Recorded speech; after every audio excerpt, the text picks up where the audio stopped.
j'espère que ça allait bien par la grâce de Dieu. Aujourd'hui, on se retrouve dans une nouvelle vidéo. Première vidéo dans mon appart, enfin, officiellement dans mon appart aménagé, etc. etc. Aujourd'hui, je vous reviens pour vous parler des études, tout simplement, parce que là, c'est la rentrée aujourd'hui. Je pense que la vidéo, elle sera de sortie demain. Comme ça, je suis pas trop en retard et tout. On va essayer de faire le montage en vite fait, mais t'as capté. Excusez-moi, parce que dehors, il y a beaucoup de circulation. Donc, si vous entendez des bruits de voiture, c'est normal. Au montage, je vais essayer d'atténuer ça. Vous avez moins 50% avec le code NTBEAUTY50 sur mon site internet de Fossil.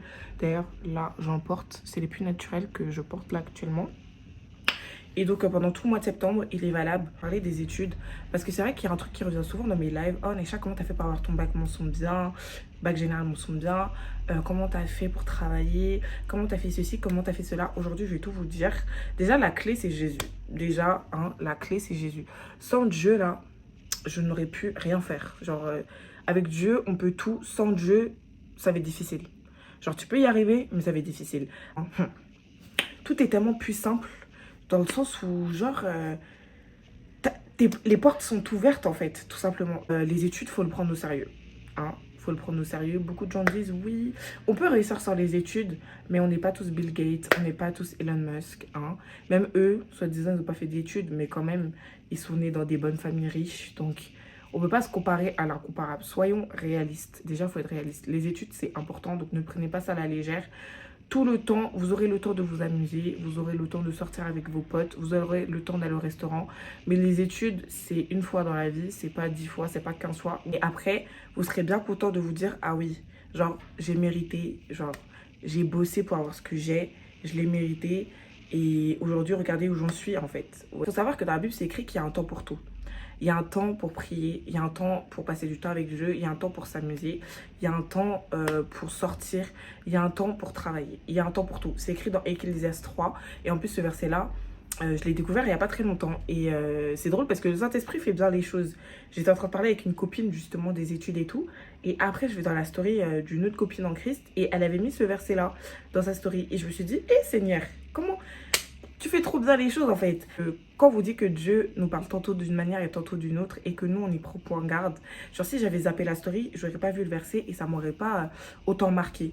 La clé c'est l'organisation, c'est la diligence, c'est savoir en fait dire stop quand il faut dire stop, savoir rentrer quand il faut rentrer. Et surtout, ne pas être influençable. Parce que la plupart du temps, beaucoup de gens ont redoublé, etc.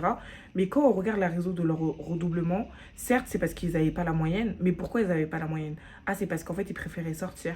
Ah, c'est parce qu'ils préféraient traîner tard le soir. Et tout ça, c'est des futilités. Parce qu'à la fin, vos potes, ils passent en études supérieures. Et puis, vous êtes là, vous redoublez. Guys, on n'a pas tous les mêmes facilités. Il y a des personnes, ils ont pas beaucoup besoin de travailler et ils vont réussir. Peut-être que toi, tu as besoin de beaucoup travailler. Donc, n'essayez pas de regarder genre, ce que le voisin fait et puis essayer de recopier. Non, chacun sa destinée, chacun sa vie. C'est là la clé, c'est Dieu. Avoir Dieu dans sa vie, il faut prier. Mais à côté du fait de prier, tu peux pas prier et à côté, tu travailles pas. Genre, le bac va pas tomber du ciel. Ça, faut se mettre ça dans la tête. Le nombre de gens que j'ai entendu dire « Oh, j'ai pas eu le bac cette année. C'est sûr, c'était la volonté de Dieu. » Quoi? La volonté de Dieu de voir son enfant échouer? Mais attendez, laissez-moi rire. Il faut prier, mais il faut travailler à côté. Et la première des choses, je pense, c'est de trouver sa méthode de travail. Ça veut dire que ça ne sert à rien de travailler pendant 5 heures d'affilée. Genre, tu n'es pas efficace. Quand tu vas devoir apprendre 60 pages, tu vas prendre 24 heures pour les apprendre. Non. C'est pour ça que commencez à travailler dès la seconde. Genre, dès la seconde, trouvez comment vous arrivez à apprendre vos cours. Est-ce que toi, tu as plutôt... t'apprends en récitant à haute voix? Est-ce que tu as besoin de relire ton cours 3 fois pour apprendre? Est-ce que tu as besoin d'écrire pour apprendre? Est-ce que tu as besoin de faire des ronds pour apprendre? Moi, je sais que personnellement, pour apprendre un cours, j'ai besoin de relire la phrase 3 fois et la phrase, elle est imprimée dans ma tête. Et j'ai besoin aussi d'écrire la phrase. Ça veut dire que moi, ce que j'avais fait pour l'année du bac et en première, enfin les années du bac, donc première terminale, c'est que j'avais acheté un gros tableau et en fait j'écrivais mon cours. Que le cours fasse 30 ou 10 pages ou 50 pages, j'écrivais le cours. Genre, je l'écrivais. C'est-à-dire qu'au départ, c'est long parce que ta main, elle va être fatiguée. Mais après, en fait, tu t'habitues et ton esprit s'habitue comme ça, en fait. Je connais des copines, elles écoutent juste en cours. Quand elles rentrent chez elles, elles ont le cours dans la tête. C'est-à-dire qu'elles ont une mémoire auditive. Donc déjà, trouvez la manière dont vous arrivez le mieux à apprendre. Parce que de cette façon-là, c'est comme ça que vous allez être efficace en cours. Ça veut dire que si tu sais que toi, tu as besoin d'écouter en cours, ne parle pas. 70% du travail qui est fait, si tu écoutes. 70%. Je ne sais pas si vous vous rendez compte, c'est quoi? C'est vraiment beaucoup. C'est-à-dire que si tu écoutes bien en cours et que tu n'es pas déconcentré, 70% de ta leçon est rentrée dans ta tête. Au-delà de la méthodologie de travail, faites-vous un planning. Pour le bac, moi par exemple, je savais que les mercredis, je devais travailler 2 heures, telle matière. Les jeudis, je devais travailler telle matière. Et surtout, en fait, privilégier les matières où, de un, vous avez des difficultés. Ne négligez aucune matière parce que ne vous dites pas, ah, le sport et tout, c'est bon, genre je gère. Parce que c'est là, généralement, c'est souvent les matières où on a des facilités et qu'on néglige et après on se retrouve à avoir des mauvaises notes alors que c'est des matières où on peut avoir des points en plus pour le bac. On va privilégier les matières là où vous avez le coefficient le plus élevé aussi pour le bac. C'est-à-dire qu'il ne faut pas les rater. C'est-à-dire que vous allez beaucoup plus vous exercer dessus. Donc faites des cahiers. Moi j'avais acheté des annales. Donc les annales en gros c'est des gros bouquins. Ça coûte 14 euros. Il y en a même pour pas très cher, hein, même sur Vinted, etc. Donc c'est des gros bouquins où vous avez des leçons, donc les leçons que vous allez voir pendant toute l'année. Donc c'est-à-dire que vous pouvez prendre de l'avance et vous avez aussi des interrogations avec les corrigés. Donc ça vous permet vraiment d'être en avance sur vos camarades.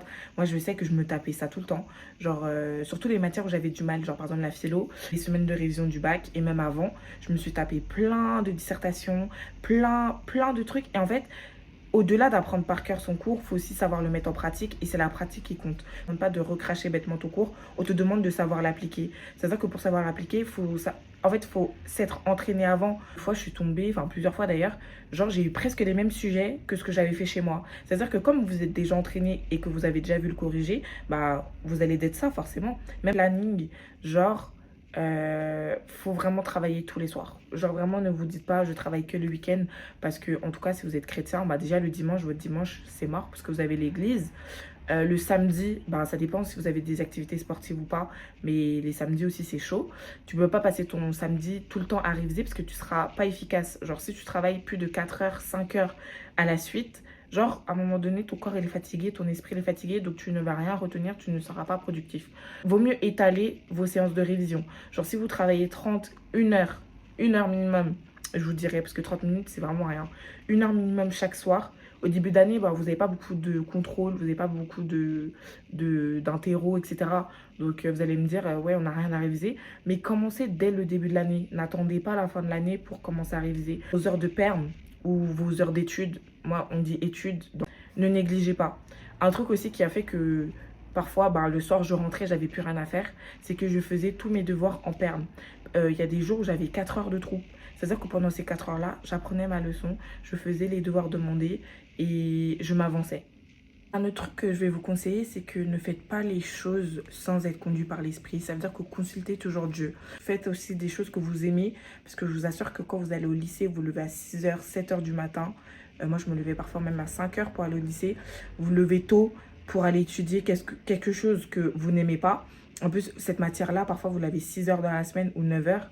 Genre, vaut mieux avoir choisi quelque chose que vous aimez bien, vraiment. Après, il y a toujours des erreurs de parcours, mais vraiment, choisissez pas par rapport à vos parents. Parce que je sais que parfois, les parents, ils mettent la pression. Genre, ils sont là, oui, j'ai envie que tu fasses médecine. Mais en fait, genre, dites-vous que ce métier-là, vous allez le garder pendant 40, 50 ans, 60 ans, sachant que la retraite, tous les jours, elle recule en France. C'est-à-dire que ça se trouve, la retraite à 80 ans, on n'en sait rien. Notre génération, on ne sait pas où ça va aller. Donc, choisissez une filière ou même pour les études sup, quelque chose que vous aimez bien. Et pour cela, pour avoir une réponse claire et nette, jeûner. Franchement, moi je pense que c'est ce qui m'a aidé. J'ai demandé à Dieu où il voulait que je sois. Parce que pour ceux qui ne savent pas, moi j'avais postulé dans plusieurs écoles à l'étranger. J'avais été acceptée à l'université de Montréal, qui est la 3e meilleure université du Canada. Donc super bien classée. Et j'avais été aussi acceptée à Londres, dans une très très bonne université, Queen's Mary. Voilà, en sciences politiques dans les deux. Et non, en sciences politiques à Montréal et en droit en Angleterre. Et moi, j'hésitais beaucoup entre le droit et la science politique. mais sachant que le droit, c'est un peu plus généraliste. Et donc, j'ai demandé à Dieu, tout simplement, j'ai prié. Dans mon église, on a eu 21 jours de prière, on a eu les 72 heures, en tout cas, pour ceux qui sont à ICC, vous connaissez déjà. C'est-à-dire que vraiment, je mettais ça dans toutes mes prières. Seigneur, en fait, dis-moi où je dois aller et si je dois rester à Paris ou pas. Est-ce que je dois partir de Paris? Parce que sur Parcoursup aussi, j'avais mis les écoles de droit, j'avais mis Aix, j'avais mis Lille. Enfin bref, genre j'ai dit, Seigneur, si tu m'acceptes dans l'université, la meilleure fac de droit de France, je reste en France. J'avais dit ça au Seigneur. Et franchement, je ne pensais même pas être acceptée parce que franchement, je ne pensais pas avoir le niveau. Il faut à peu près 16 de moyenne. J'étais à 15, enfin je tourne autour de 15. Enfin, genre, voilà, genre, je me sous-estimais beaucoup. Et finalement, j'ai été acceptée à Paris, du coup, dans l'université, la meilleure université de droit. Vraiment, soupirez à Dieu, en fait, le choix de votre cœur. Et ne laissez pas vos parents décider à votre place. Parce que moi, un petit exemple, c'est que mon père il voulait que je fasse spécialité maths. Donc, c'est pour ça que j'ai pris cette spécialité-là en première. Et je l'ai abandonnée en terminale. Donc, c'est le nouveau bac, pour ceux qui ne savent pas. Donc, on choisit 3 spécialités en première. Et après, on n'en garde que 2 en terminale. Et donc, les maths, c'était un vrai calvaire. J'avais 7 de moyenne. Vraiment, c'était la cata. Et sachant que on a eu la grâce, entre guillemets, parce qu'on n'est pas passé dessus pour le bac à cause du Covid. Donc, pour vous dire que, ne choisissez pas une matière par dépit, parce que cette matière-là, ça compte beaucoup, en fait, pour le bac. Ça compte coefficient 16, c'est-à-dire que si vous avez des mauvaises notes dedans, c'est chaud. Soyez équilibré. Genre vraiment, je pense que ça, c'est vraiment la conclusion de tout ce que j'ai pu dire. Soyez équilibré. Ça veut dire qu'il y a un temps pour tout. Il y a un temps pour aller à l'église. Dieu passe avant tout. Mais Dieu et l'église, c'est différent. Parce qu'il y a des gens, ils vont à l'église, mais ne rencontrent pas Dieu. En fait, le but d'aller à l'église, c'est de rencontrer Dieu. Certes, c'est d'avoir des frères et sœurs en Christ, mais on ne va pas à l'église que pour aller voir ses frères et sœurs en Christ. La première personne que vous devez aller rencontrer à l'église, c'est Dieu. Donc là, quand vous allez à l'église, allez-y pour Dieu. Si vous devez rentrer après l'église, rentrez. C'est pas obligé de faire des confrades toutes les semaines, surtout si vous n'avez pas d'argent. Ne vous forcez pas à sortir. Si vous savez qu'après, vous allez manger des pâtes tous les jours, ne vous forcez pas à sortir, à dépenser votre argent. Économiser aussi, c'est très très important. Donc si vous avez possibilité de faire des jobs étudiants, faites-le parce que ça va toujours pouvoir vous apporter. Et surtout, soyez équilibré. C'est-à-dire que si vous n'arrivez pas à gérer le taf et les études d'abord, si vous avez des parents qui peuvent vous aider et que vous pouvez mettre de côté votre travail, mettez-le de côté. Et vraiment, moi, je sais qu'en travaillant l'année de ma terminale, je m'étais dit que si j'arrive pas à suivre, que j'ai des mauvaises notes, j'arrête le boulot en fait. J'arrête le boulot, genre l'argent ça passera après. Mes études d'abord. Dieu merci, j'ai réussi à faire tout, mais voilà. Et n'oubliez pas aussi de servir Dieu, parce que c'est important de le servir. Mais soyez toujours équilibrés, ne soyez pas dans l'abus, ne soyez pas trop zélés. N'allez pas au-dessus de vos capacités parce que on reste des humains. C'est-à-dire qu'on est fragile, on est vulnérable. La santé mentale avant tout. Parce qu'il y en a beaucoup qui négligent ça. Ne faites pas des études qui vont vous mener à la dépression. Hein. En tout cas, j'espère que tous ces petits conseils... Bon, la vidéo, elle n'était pas très organisée, mais je me suis laissée conduire par l'esprit. Mais je pense que vous avez vraiment compris ce que je voulais dire. C'est l'essentiel. Et voilà, en tout cas, je vous souhaite une bonne rentrée à tous. Dieu vous bénisse. N'oubliez pas de méditer, lire votre Bible. Très, très important. Hein. Là, c'est le petit rappel. Et vraiment, que Dieu vous bénisse. Remettez la rentrée entre les mains du Seigneur. Et voilà. Plein de bonnes choses. Bisous!